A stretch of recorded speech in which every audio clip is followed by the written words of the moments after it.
Hey everyone, welcome back to our channel, and in this video we are going to continue our biology series, and this is part 2 of our biology series. So without wasting your time, let's get started. Our first question is, where is Indian Botanical Garden located? Options are as follow: A. Lucknow, B. Howrah, C. Delhi, or D. Pune. So the correct answer is option B, Howrah. Howrah is located in West Bengal. ठीक है, तो Indian botanical garden हमारा हावड़ा में है, जो कि waste Bengal के अंदर आता है. नेक्स्ट, नेशनल बोटानिकल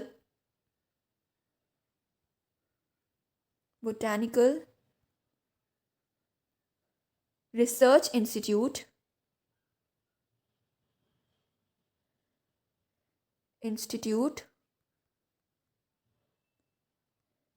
इंडिया का लखनऊ में है. तो इंडियन बोटानिकल गार्डन हमारा वेस्ट बंगाल के अंदर आता है and national botanical research institute Lucknow में है.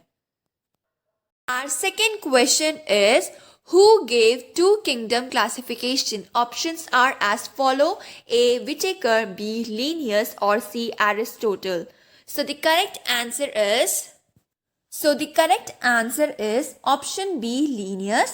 Linnaeus classified all organisms into two kingdoms, plant kingdom and animal kingdom. Linnaeus ने क्या किया, सारे ऑर्गेनिजम्स को दो किंगडम में क्लासिफाई कर दिया, प्लांट किंगडम, प्लांटे, और एनिमेलिया में. ठीक है.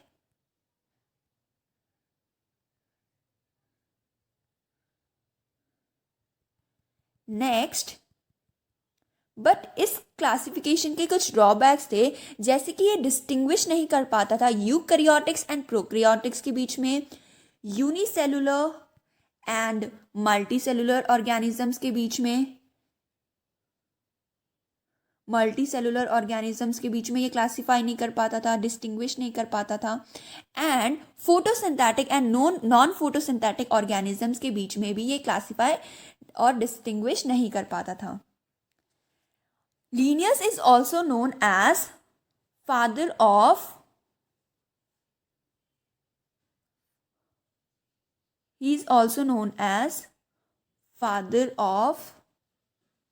binomial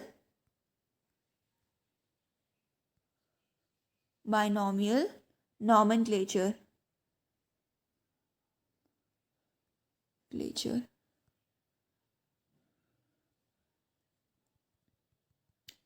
एंड विचेकर ने क्या काम किया था, इसने सारे ऑर्गेनिजम्स को 5 किंगडम में क्लासिफाई कर दिया था, और वो उन किंगडम्स के नाम क्या क्या थे, मोनेरा,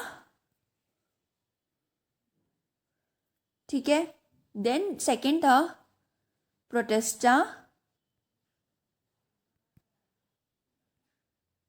फंजाई,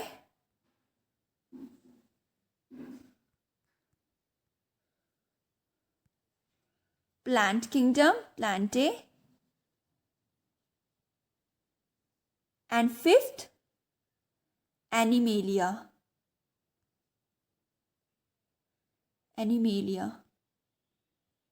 ठीक है. तो आर.एच. विटेकर ने क्या किया था, सारे ऑर्गेनिज्म को 5 किंगडम में क्लासिफाई कर दिया था. वो कौन कौन से किंगडम थे, मोनेरा, प्रोटेस्टा, फंजाई, प्लांटे और एनिमेलिया. और लीनियस ने क्या किया था, 2 किंगडम में क्लासिफाई कर दिया था, प्लांट किंगडम और एनिमल किंगडम. बट इसके कुछ ड्रॉबैक्स थे, जैसे कि ये डिस्टिंग्विश नहीं कर पाता था यूनिसेलुलर और मल्टीसेलुलर ऑर्गेनिजम्स के बीच में, photosynthetic and non photosynthetic organisms के बीच में, प्रोकैरियोटिक एंड यूकैरियोटिक ऑर्गेनिजम्स के बीच में ये क्या नहीं कर पाता था, डिस्टिंग्विश नहीं कर पाता था. And also Linnaeus is also known as father of binomial nomenclature. Our next question is, diatom cell wall is embedded with, options are as follow: A. phosphorus, B. methane, or C. silica.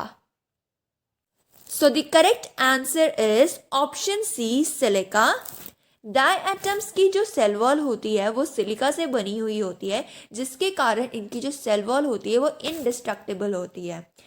Diatoms बहुत सारे organism such as zooplankton, fishes, whales, इन सब के लिए क्या होता है, एक फूड का सोर्स होते हैं, जिसके कारण क्या होते हैं, इन्हें हम chief producers in the oceans के नाम से भी जाने जाते हैं ये लोग। तो डायएटम्स क्या होते हैं, डायएटम्स प्रोटिस्टा में आते हैं।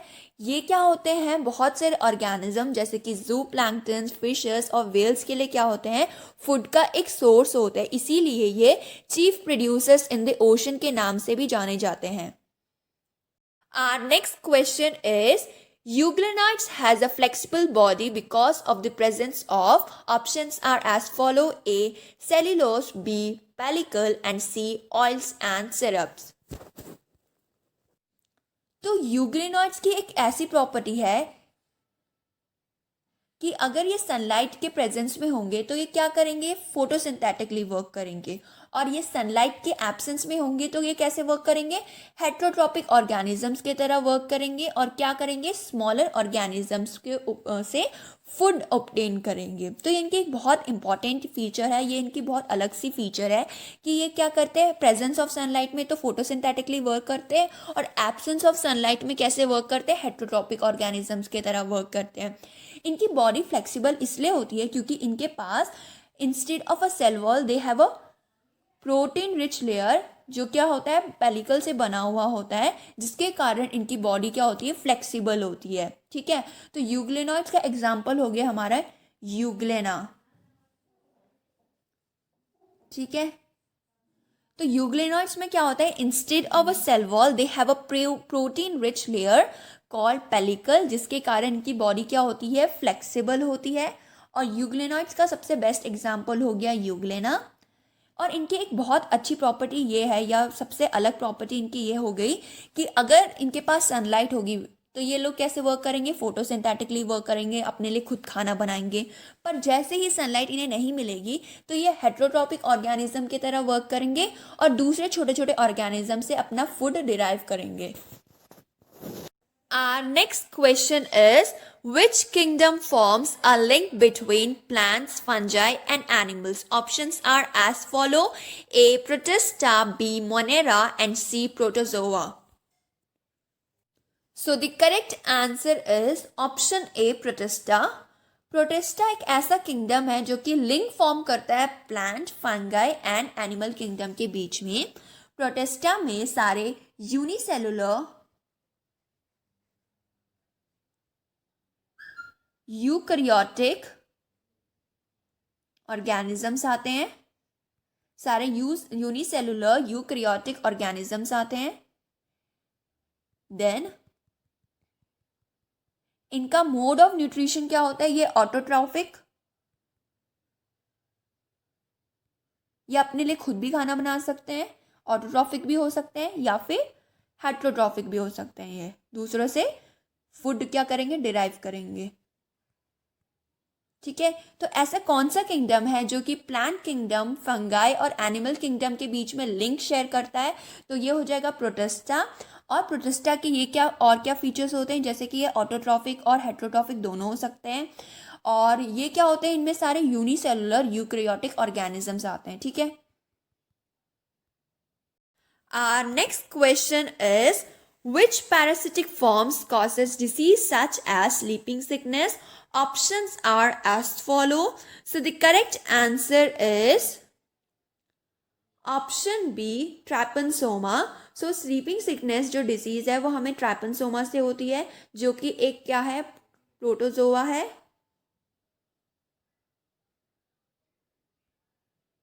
ये प्रोटोजोआ के अंदर आते हैं। ठीक है, और स्लीपिंग सिकनेस हमें किससे फैलते हैं, इसको फैलाने वाले कौन कैरियर होते हैं, तो इनके कैरियर होते हैं सेसे फ्लाई। सेसे fly. There is another disease which is caused by a protozoa named as leishmania. ठीक है, तो लीशमानिया से भी हमें एक डिसीज होती है। लीशमानिया से हमें कौन सी डिजीज होती है, काला आजार। जिसे हम बोलते हैं डम डम फीवर, डम डम फीवर, डम डम फीवर। और ये हमें किससे फैलती है? सैंड फ्लाई से। तो इसको फैलाने वाले कैरियर कौन होते हैं? Sand fly. ठीक है, तो let me sum up what I said earlier. तो parasitic form of disease such as sleeping sickness is caused by trypanosoma और इसके कैरियर होते हैं सेसे फ्लाई। नेक्स्ट, काला अजार या फिर डमडम फीवर किससे कॉज होता है? लीशमानिया, जो कि क्या है? एक प्रोटोजोआ है और इसके कैरियर्स होते हैं हमारे सैंड फ्लाई। ठीक है, our next question is, which of the following is known as imperfect fungi? Options are as follow: A. Basidiomycetes, B. Ascomycetes और C. Deuteromycetes। तो फंगाई एक किंगडम है जिसमें क्या आते हैं? सारे मल्टी सेलुलर यूकैरियोटिक ऑर्गेनिजम्स आते हैं, यूकैरियोटिक ऑर्गेनिजम्स। इनका मोड ऑफ न्यूट्रिशन क्या होता है? फंगाई का हेट्रोट्रॉफिक होता है, मतलब कि क्या होता है? ये खुद खाना नहीं बनाते हैं और दूसरों के ऊपर डिपेंडेड होते हैं खाने के लिए। नेक्स्ट, ये कैसे रिप्रोड्यूस कर सकते हैं? ये रिप्रोड्यूस कर सकते हैं सेक्सुअली एंड एसेक्सुअली, दोनों तरीकों से ये क्या कर सकते हैं? रिप्रोड्यूस कर सकते हैं। इनमें कैसे कैसे ऑर्गेनिजम्स आते हैं? जैसे कि आपने नाम सुना होगा यीस्ट का, मशरूम का और एगैरिकस का। तो इसमें ऐसे ऑर्गेनिजम्स आते हैं और ये क्या करते हैं? ये सिम्बायोटिक एसोसिएशन भी शो करते हैं, सिम्बायोटिक एसोसिएशन।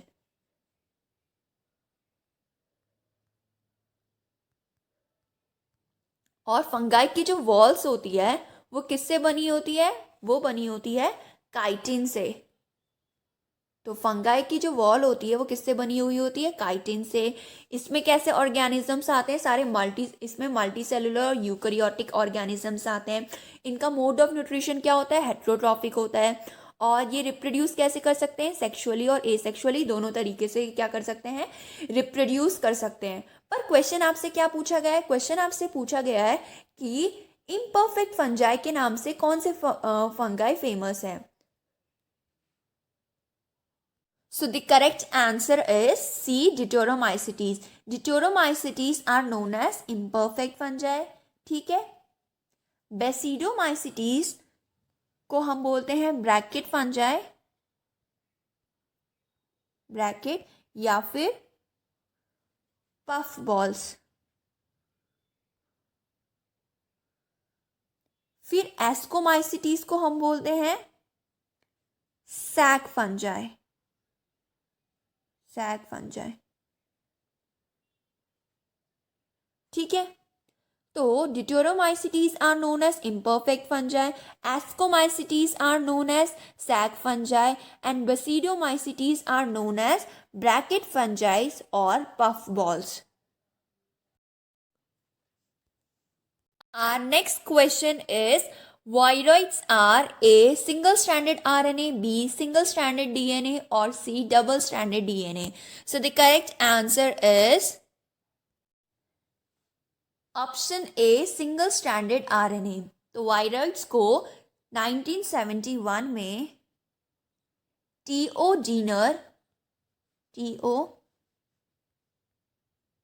जीनर द्वारा डिस्कवर किया गया था। इन्होंने क्या देखा कि पोटैटो स्पिंडल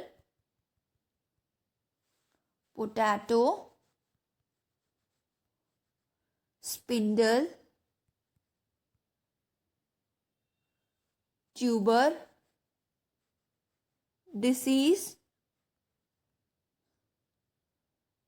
का कॉजेटिव ऑर्गेनिज्म वायरस नहीं, वायरॉइड्स हैं, जो क्या होते हैं? वायरस से स्मॉलर होते हैं साइज में और इनका मॉलिक्यूलर वेट क्या होता है?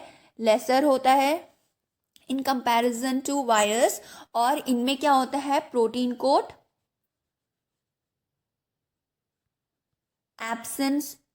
एब्सेंट होता है। वायरेट्स में।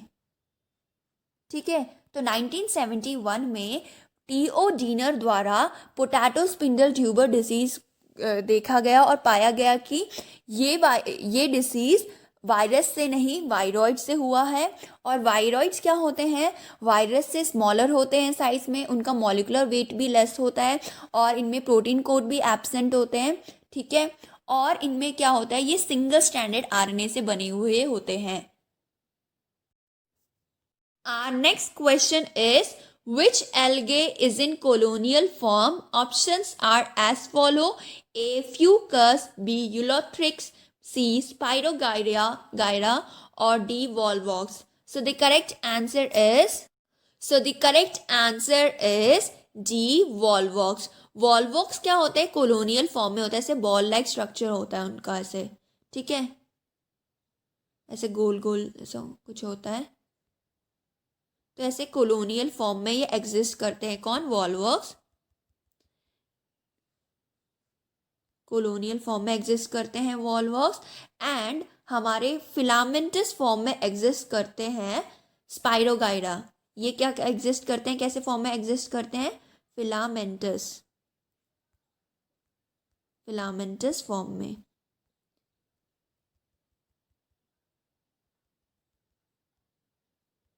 फिर अब एल्गी के क्या क्या फीचर्स होते हैं, एल्गी क्या होते हैं, क्लोरोफिल इनमें प्रेजेंट होता है। ये सिंपल इनका स्ट्रक्चर होता है, इनमें क्लोरोफिल प्रेजेंट होता है। क्लोरोफिल प्रेजेंट होगा तो क्या होगा, ऑटोट्रॉफिक होंगे, नेचर वाइज ऑटोट्रॉफिक होंगे। And study of algae is known as study of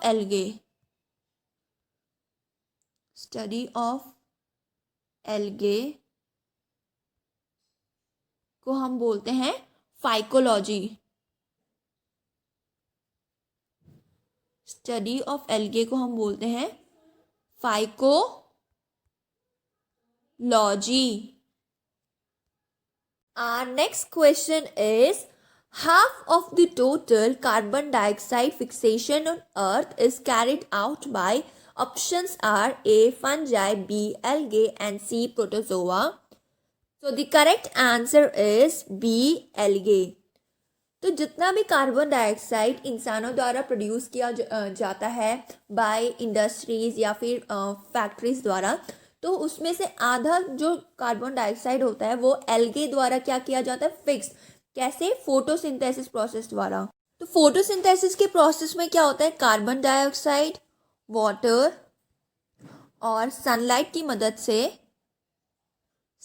मदद से क्या प्रोड्यूस किया जाता है, ऑक्सीजन और फूड, है ना। तो फोटोसिंथेसिस के प्रोसेस से क्या होता है, हमारे कार्बन डाइऑक्साइड का फिक्सेशन होता है और इसमें से half of the total carbon dioxide fixation किसके द्वारा किया जाता है, एल्गे द्वारा। तो आपको पता है कि इससे आपको ये समझ में आता है कि एल्गे कितना यूज़फुल ऑर्गेनिज्म है, क्योंकि ये हमारे पोल्यूशन लेवल को कम करने में एक तरह से हेल्प करता है। क्योंकि कार्बन डाइऑक्साइड जितना एयर में प्रेजेंट होगा, कम प्रेजेंट होगा, उतना हमारे लिए अच्छा होता है ना। तो इसीलिए एल्गे एक बहुत यूज़फुल ऑर्गेनिज्म है, क्योंकि जितना भी कार्बन डाइऑक्साइड इंसानों द्वारा प्रोड्यूस किया जाता है उसमें से आधा कार्बन डाइऑक्साइड को ये लोग फिक्स कर लेते हैं। कैसे, फोटोसिंथेसिस प्रोसेस में कार्बन डाइऑक्साइड को यूज़ करके।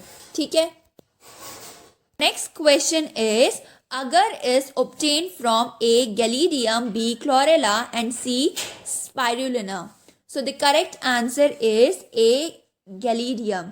तो अगर एक्चुअली में क्या होता है, एक कमर्शियल प्रोडक्ट होता है, एक तरह का कमर्शियल प्रोडक्ट होता है जो कि हमें गैलीडियम एंड ग्रेसिलीरिया द्वारा मिलता है। ठीक है, तो गैलीडियम एंड ग्रेसिलीरिया से हमें अगर मिलता है और ये अगर क्या करता है, हमें कुछ माइक्रो ऑर्गेनिजम्स, माइक्रोब्स को ग्रो करने में हेल्प करते हैं। जो क्या काम करते हैं, वो हेल्प करते हैं हमें आइसक्रीम एंड जेलीज ये सब बनाने में हेल्प करते हैं। तो अगर क्या है, एक तरह का कमर्शियल प्रोडक्ट है जो हमें गैलीडियम एंड ग्रेसिलिया द्वारा मिलता है, ठीक है। और ये क्या करता है, अगर हमें कुछ माइक्रोब्स ग्रो करने में हेल्प करता है, जो कि हम किस में यूज़ करते हैं, आइसक्रीम्स और जेलीस बनाने में यूज़ करते हैं, ठीक है। तो इससे हमें ये समझ में आता है कि गैलीडियम एंड ग्रेसिलेरिया बहुत ही इंपॉर्टेंट ऑर्गेनिजम्स हैं जो क्या करते हैं, हमें आइसक्रीम और जेलीस बनाने में हेल्प करते हैं। और आपको ये जान के हैरानी होगी कि गैलीडियम एंड ग्रेसिलेरिया ये सब एल्गे के अंदर आते हैं। तो एल्गे कितना यूजफुल ऑर्गेनिज्म है, आपको इससे ये समझ में आता है। Our next question is, first terrestrial plants which possess vascular tissues are, options are as follow: A. Mosses, B. Liverworts, or C. Pteridophytes. So the correct answer is option C, pteridophytes. तो pteridophytes एक ऐसे organism है जो कि first terrestrial plant है जिनमें vascular tissues like xylem and phloem पाए जाते हैं, ठीक है। Our next question is, which of the following shows metameric segmentations? Options are as follow: A. Earthworm, B. Platyhelminthes, C. Cycon, or D. Spongella. Metameric segmentation का मतलब क्या होता है? सबसे पहले इसका मतलब होता है रेपिटेशन ऑफ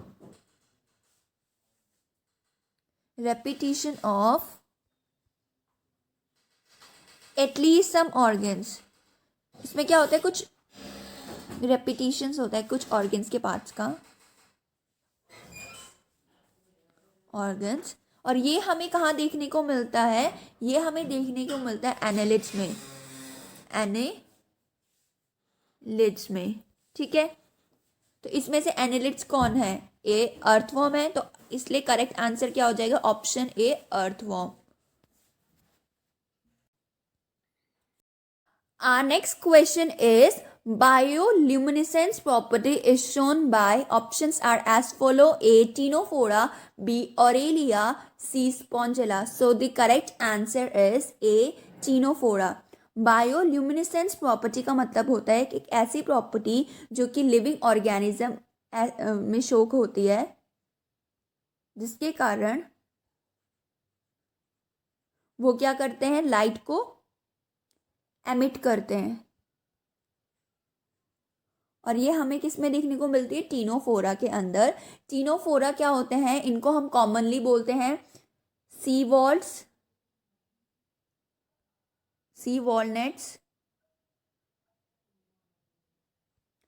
वॉलनट्स और कॉम जेलीस के नाम से ये फेमस है।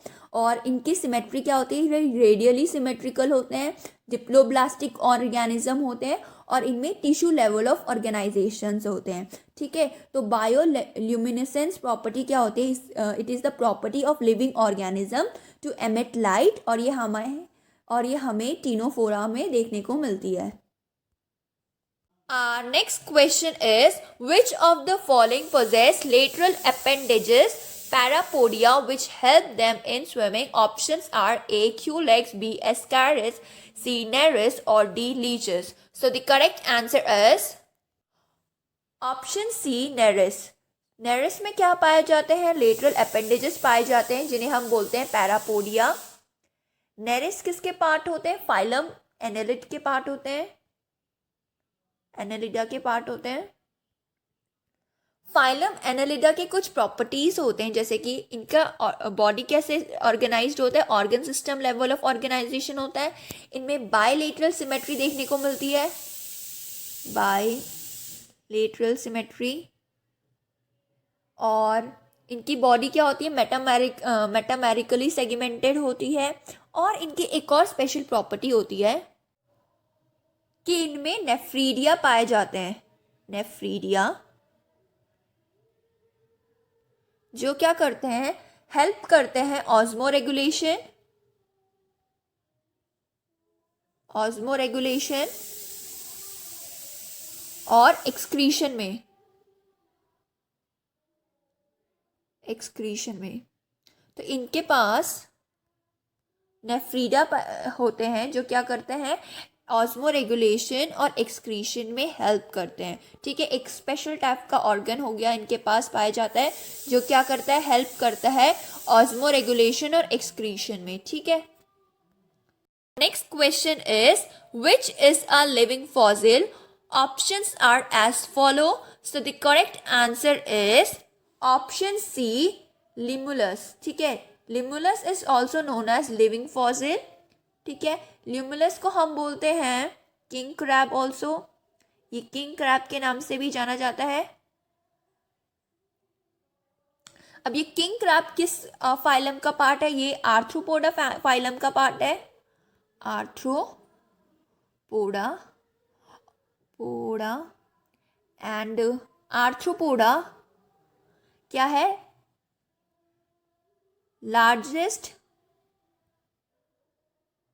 फाइलम है एनिमल किंगडम का, और इसमें ज़्यादातर क्या पाए जाते हैं? इंसेक्ट्स। ठीक है, और इंसेक्ट्स के क्या होते हैं? अपेंडेजेस जॉइंट होते हैं। ठीक है, तो लिविंग फॉसिल क्या है? लिमुलस, जिसको हम किंग क्रैब भी बोलते हैं, और ये आर्थ्रोपोडा फाइलम का है। आर्थ्रोपोडा फाइलम लार्जेस्ट फाइलम होता है एनिमल किंगडम का, और इसमें आपको इंसेक्ट्स देखने को मिलते हैं, और इंसेक्ट्स के क्या होते हैं? अपेंडेजेस जॉइंट होते हैं। ठीक है, our next question is most distinctive feature that is water vascular system is present in A. Echinodermata, B. Mollusca, or D. Aschelminthes. So the correct answer is option A, echinodermata. Echinodermata में क्या होता है? Water vascular system देखने को मिलते हैं, जो कि एक डिस्टिंक्टिव फीचर है, क्योंकि अभी तक जो भी फाइलम आए थे आर्थ्रोपोडा, एनिलिडा, इनमें क्या है? वाटर वैस्कुलर सिस्टम देखने को नहीं मिलते थे। तो ये क्या है? एक बहुत ही अलग फीचर है जो कि हमें किस में देखने को मिलता है? इकाइनोडर्मीटा में। इकाइनोडर्मीटा का एक और स्पेशल फीचर है, वो क्या है मैं आपको बताती हूँ, कि वो लार्वा स्टेज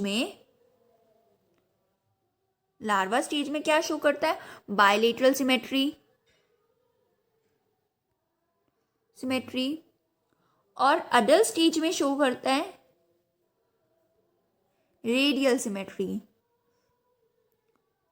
तो इकाइनोडर्मीटा एक ऐसा ऑर्गेनिज्म है, एक ऐसा फाइलम है जिसमें आपको दो तरह की सिमेट्री देखने को मिलती है। अडल्ट स्टेज में रेडियल सिमेट्री और लार्वा स्टेज में बायलेटरल सिमेट्री। ठीक है, our next question is which among the following have poison sting? Options are as follow. So the correct answer is option B, ट्राइगन। ट्राइगन एक ऐसा मराइन ऑर्गेनिज्म है जिसमें आपको पॉइजन स्टिंग देखने को मिलते हैं, और टॉर्पीडो एक ऐसा ऑर्गेनिज्म है, एक ऐसा मराइन ऑर्गेनिज्म है जिसमें आपको इलेक्ट्रिक ऑर्गन्स देखने को मिलते हैं। ठीक है, और ये सब किस में आते हैं? कार्टिलेजिनस फिशेस में आते हैं ये दोनों ऑर्गेनिज्म, टॉर्पीडो और ट्राइगन। Our next question is name the bird which can fly backward also. Options are A, hummingbird, B, vulture, C, kiwi, or D, ostrich. So the correct answer is option A, hummingbird. Hummingbird is the only bird which can fly backward, and Dr. Salim Ali is known as Birdman of India.